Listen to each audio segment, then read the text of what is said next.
너희가 성경에서 영생을 얻는 줄 생각하고 성경을 연구하거니와 이 성경이 곧 내게 대하여 증언하는 것이니라.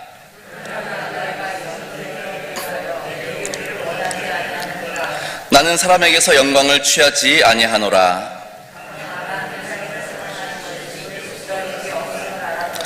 나는 내 아버지의 이름으로 왔음에 너희가 영접하지 아니하나 만일 다른 사람이 자기 이름으로 오면 영접하리라.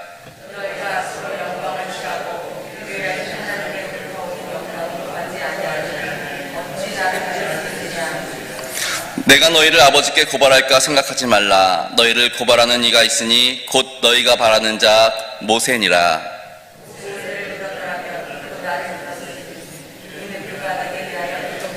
함께 읽겠습니다. 그러나 그의 글도 믿지 아니하거든 어찌 내 말을 믿겠느냐 하시니라. 아멘. 오랜만에 뵙습니다. 예, 우리 함께 인사 나누도록 하겠습니다. 나는 축복의 통로입니다. 다시 한번, 나는 축복의 통로입니다. 우리 주변 사람들을 향해서 당신도 축복의 통로입니다. 당신도 축복의 통로입니다. 당신도 축복의 통로입니다. 아멘. 예, 계속해서 요한복음의 말씀을 보고 있는데 우리가 이 앞에서 어떤 이야기가 나오냐면은 예수님이 내가 메시아임을, 하나님의 아들임을 내가 증거하는 게 아니라 누가? 세례 요한도 증거했고 예언자들도 증거했고 율법에도 증거가 되어 있고 그렇게 많은 것들이 증거하고 증언하고 있음에도 불구하고 너희들이 왜 나를 안 믿는지, 이제 오늘 본문에 내가 생각해 보니까, 내가 너희를 보니까 너희들이 왜 나를 안 믿는지 알겠어, 이것 때문이야, 그렇게 말씀하시는 내용입니다. 첫 번째가 너희가 나를, 즉 예수님을 믿지 않는 것은 하나님을 사랑하지 않기 때문이다 라고 오늘 예수님은 말씀하고 있습니다. 이스라엘 사람들은 기본 생활이 그냥 하나님입니다.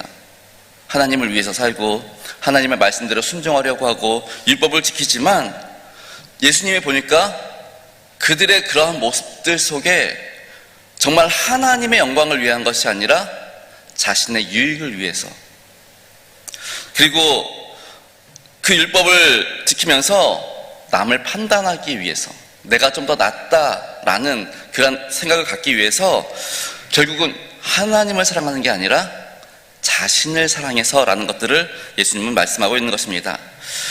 이스라엘의 율법은 613가지가 있습니다. 제가 이걸 봤더니 창세기부터 신명기에 이르기까지 쭉 이렇게 기록되어 있더라고요. 이걸 찾아보신 분들이 계시더라고요. 그래서 보니까 613가지가 있습니다.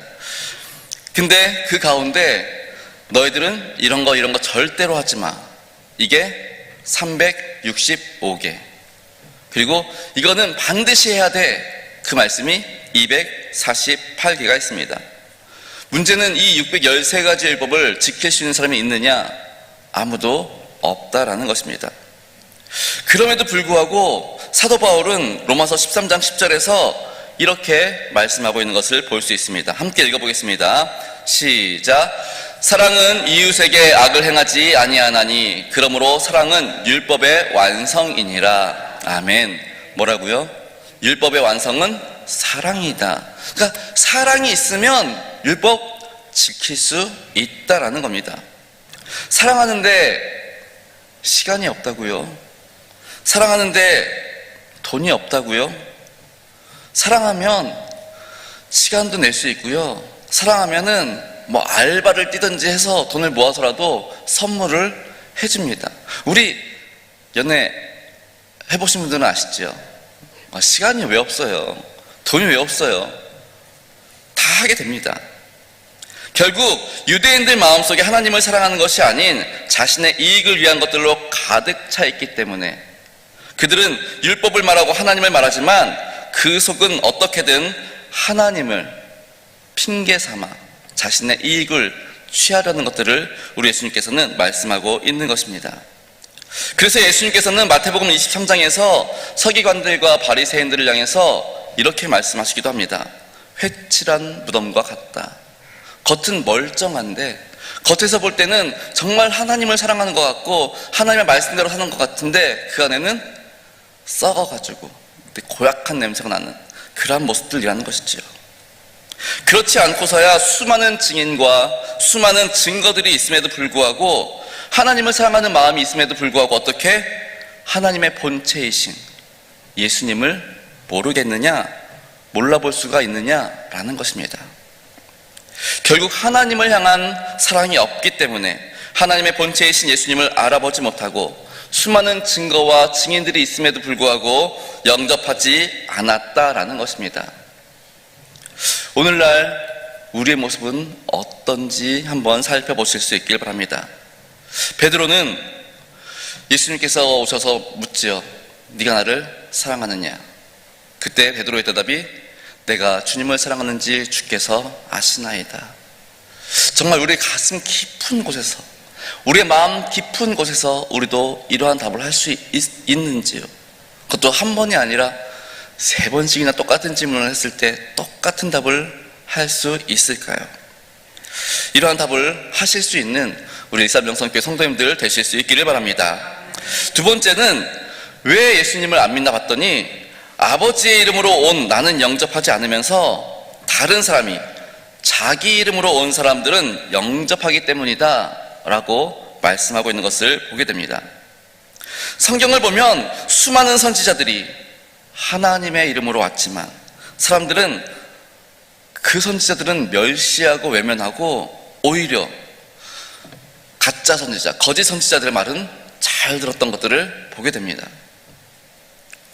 성경은 분명히 말씀하고 있습니다. 우리 사도행전 4장 12절 말씀 함께 읽겠습니다. 시작. 다른 이로서는 구원을 받을 수 없나니 천하 사람 중에 구원을 받을 만한 다른 이름을 우리에게 주신 일이 없음이라 하였더라. 아멘. 예, 다른 이로서는 구원을 얻을 수 없다고 분명히 성경은 기록하고 있습니다. 우리의 구원은 오직 예수 그리스도, 그분밖에 없습니다. 사도 바울 역시 갈라디아서를 읽다 보면은 얼마나 답답했는지 구구절절 너희가 어떻게 구원을 받았는데 예수 그리스도를 믿고 그의 죄사함과 그의 피 흘리심과 그 모든 것들, 그의 사랑으로 우리가 구원을 받았는데 어떻게 너희가 다시 과거에 매여서 종의 멍에를 매려고 하느냐, 다시 왜 율법으로 돌아가려고 하느냐, 구구절절히 말하는 것을 볼 수 있습니다. 오늘날 기독교 인구는 점점 감소하고 있다고 합니다. 근데 기독교는 감소하는데 이단들은 점점 늘어나고 있습니다. 현재 약 1천만 명이 우리 한국에 기독교인이 있다고 하는데 이 수치는 순수한 기독교인이 아니라 이단까지 다 포함한 숫자입니다. 그들 역시 기독교라고 말하기 때문에 문서상이나 전화상에서는 확인할 수가 없기 때문이라고 합니다. 그래서 이단을 제외한 기독교인의 수는 굉장히 작을 수 있습니다.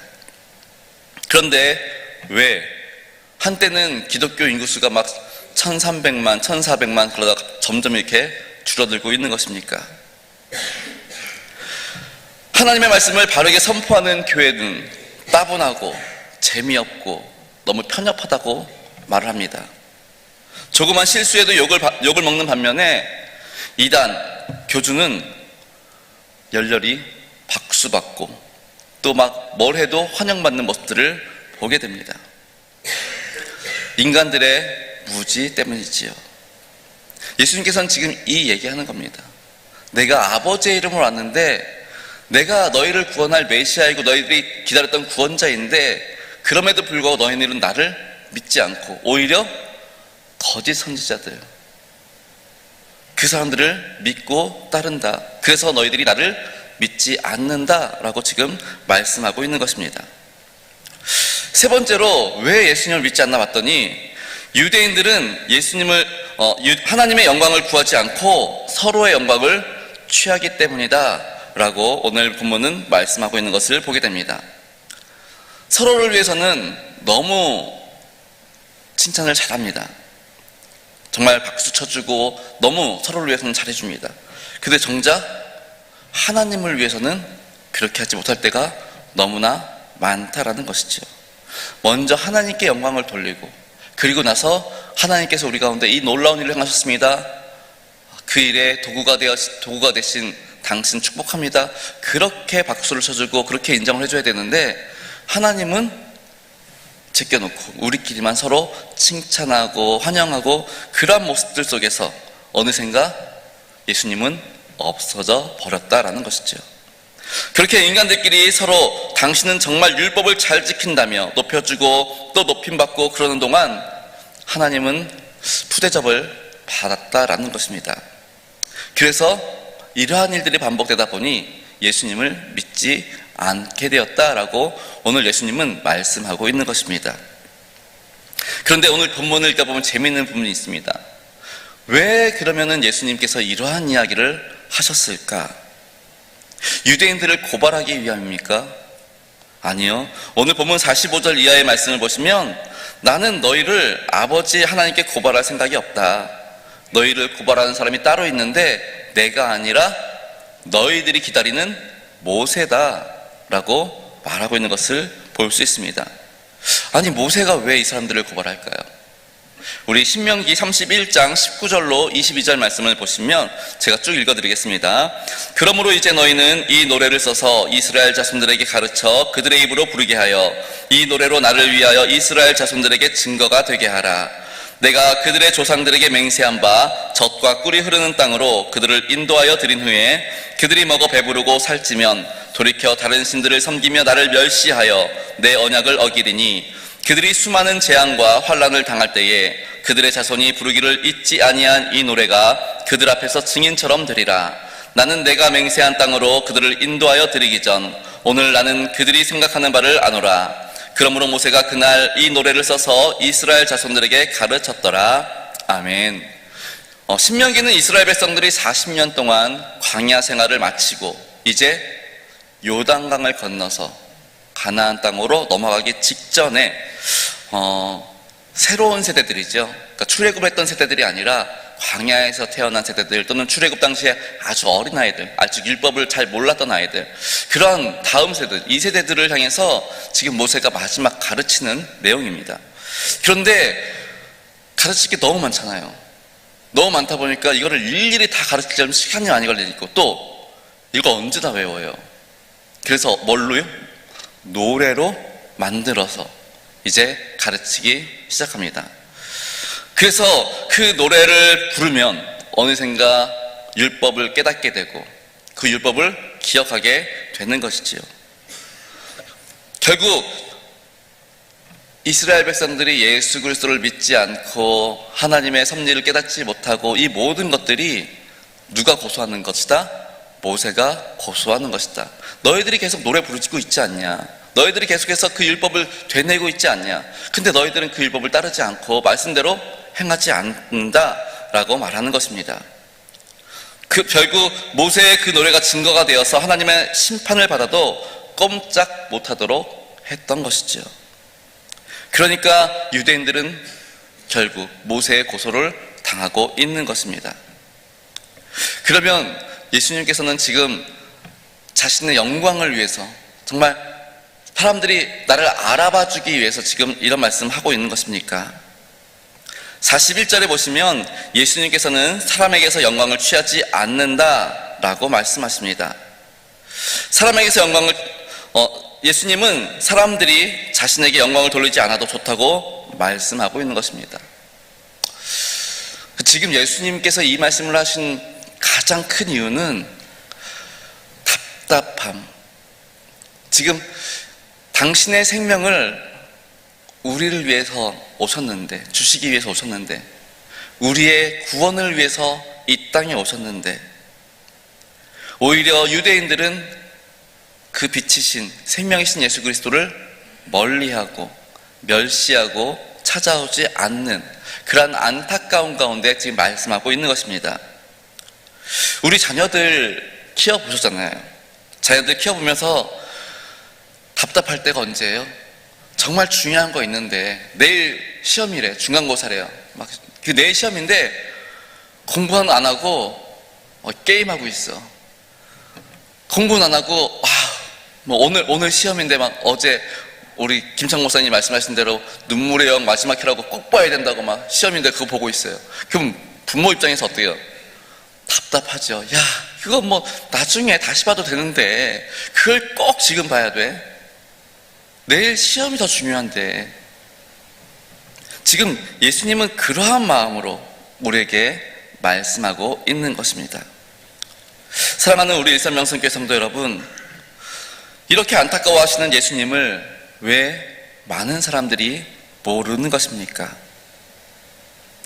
바로 하나님을 사랑하지 않기 때문이고,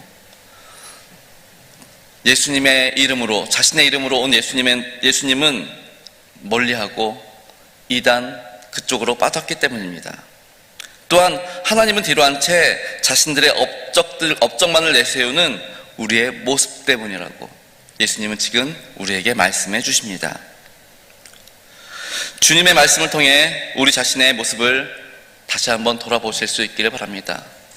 우리의 삶을 돌아보면서 나는 과연 하나님을 얼마나 많이 사랑하고 있는지, 그리고 과연 나는 진리의 말씀이신 예수 그리스도를 벗어나진 않는지, 그리고 또 하나 정말 하나님의 영광을 위한 삶을 살고 있는지, 나의 만족을 위한 삶을 살고 있는지 우리를 돌아볼 수 있어야 합니다.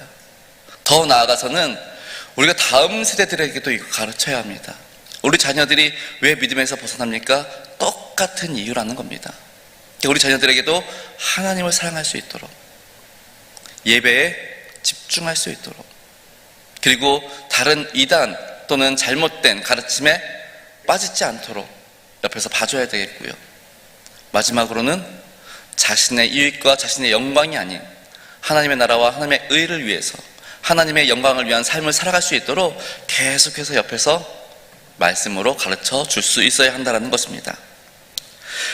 오늘도 하나님을 사랑하고 하나님의 말씀을 묵상하여 거짓의 마음이 빼앗기지 않도록 힘쓰시며 모든 영광을 하나님께 돌려드리는 삶을 통해서 더욱더 예수 그리스도 안에 온전히 거하는 삶을 살아가시는 저와 우리 성도님들 되시기를 간절히 축원합니다.